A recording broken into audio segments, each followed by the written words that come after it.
కనిష్క, ఏంటి నువ్వు చేసింది? నీకు అసలు బుద్ధుందా?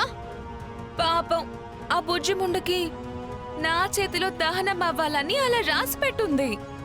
అందుకే ఆ ఫోటో స్టూడియోలో తప్పించుకుంది, ఇక్కడ తగలబడిపోయింది.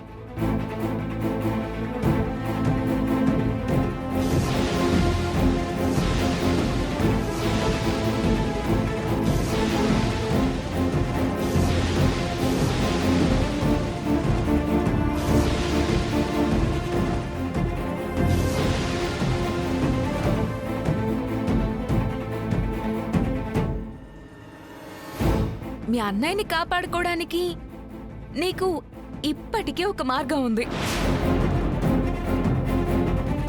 ఏంటది?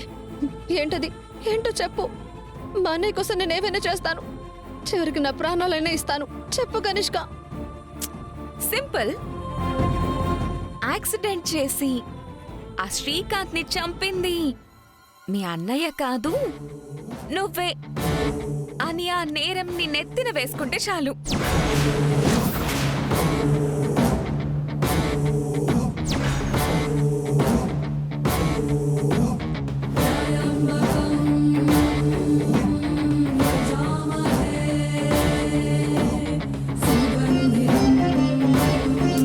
ఆలోచించకు తులసి. అప్పుడు జైలుకు వెళ్లాల్సిన మీ అన్నయ్య ఏమో ఇంటికొస్తాడు. ఇంటికి వెళ్లాల్సిన నువ్వు హ్యాపీగా జైలుకి వెళ్తావు. అంతే, సింపుల్.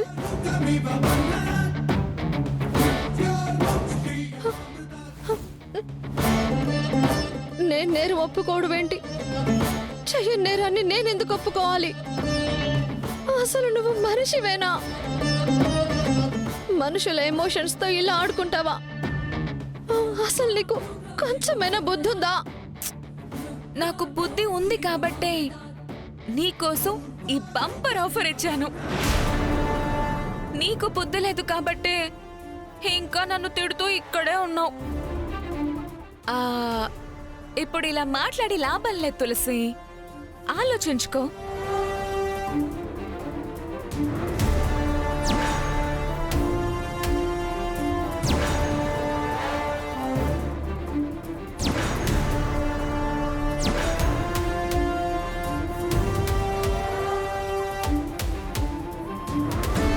నేరం నీ మీద వేసుకుంటే మీ అన్నయ్యని విడిపించి వదినకిచ్చిన మాట నిలబెట్టుకుంటావా, లేక హరీష్ ని జైల్లో పెట్టించి కడుపుతో ఉన్న మీ వదినకు పుట్టబోయే బిడ్డకు శాశ్వతంగా దూరం చేస్తావా? నువ్వే తేల్చుకో తులసి.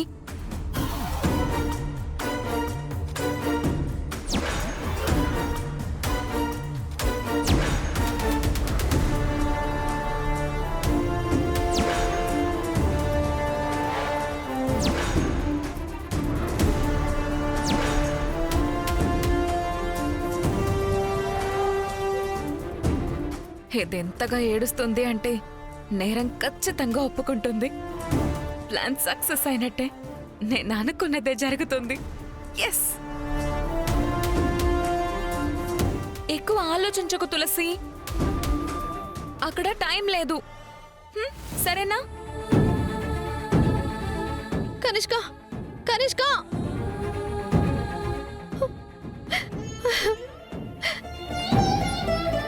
అయ్యో దేవుడా, ఏంటి తండ్రి ఇలా చేశావు? ఇప్పుడు నేనేం చేయాలి?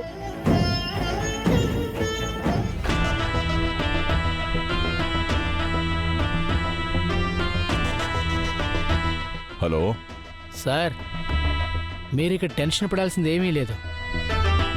ఎవిడెన్స్ బూడిదైపోయింది. మీరింకా సేఫే అన్నమాట.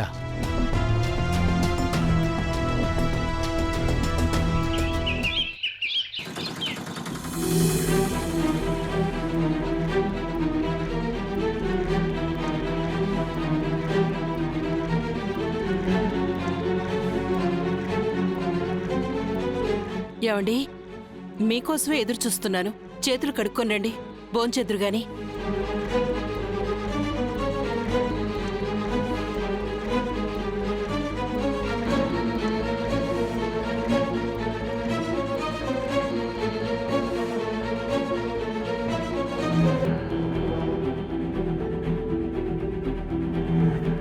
ఏంటండి ఎందుకిలా ఉన్నారు? ఒంట్లో బాలేదా? ఒంట్లో బాగానే ఉంది లక్ష్మి, కానీ మనసే ఏమైందండి? ఇందాక నాతో వర్క్షాప్లో పనిచేసిన వాళ్ళు ఆటో ఎక్కారు. నీ పెద్ద కొడుకు మిమ్మల్ని ఇంట్లోంచి గెంటేశాడంట కదా, నీ చిన్న కొడుకు మర్డర్ చేసి జైలుకి వెళ్ళాడంట కదా అని సూటిపోటి మాటలు అన్నారు.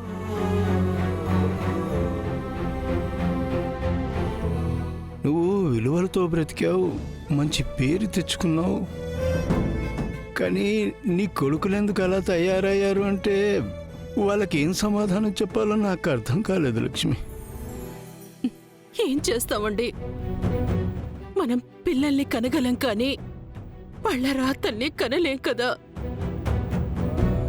ఏమో లక్ష్మి, కొడుకులు పుట్టగానే వాళ్ళ భవిష్యత్తు బాగుండాలని ఎన్నో కలలు కన్నాం. వాళ్ళు మనకన్నా ఉన్నతమైన స్థానంలో ఉండాలని ఆశపడ్డాం. మనం కన్న కలలు కలలవుతున్నా, ఆశలన్నీ అడియాశలవుతున్నా, ఇంకా ఏదో మంచి జరుగుతుందనే ఆశతోనే బ్రతుకుతున్నాం.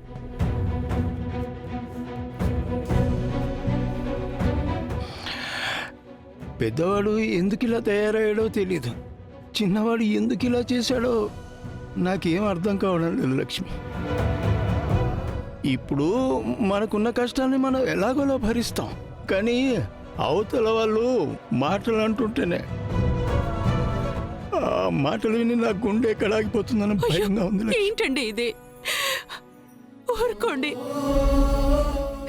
అలా పెద్ద మాటలు మాట్లాడకండి. నువ్వు ఒకసారి తులసికి ఫోన్ చేయి, చిన్న ఎలాగైనా విడిపించాలి. అవసరమైతే నా తల తాకట్టు పెట్టినా సరే ఎక్కడి నుంచి నా అప్పు తీసుకొస్తాను, లేదంటే నా కిడ్నీ అమ్మేసైనా సరే అని బయటికి తీసుకొస్తాను. లక్ష్మి చెప్పానుగా, ఫోన్ చేయి.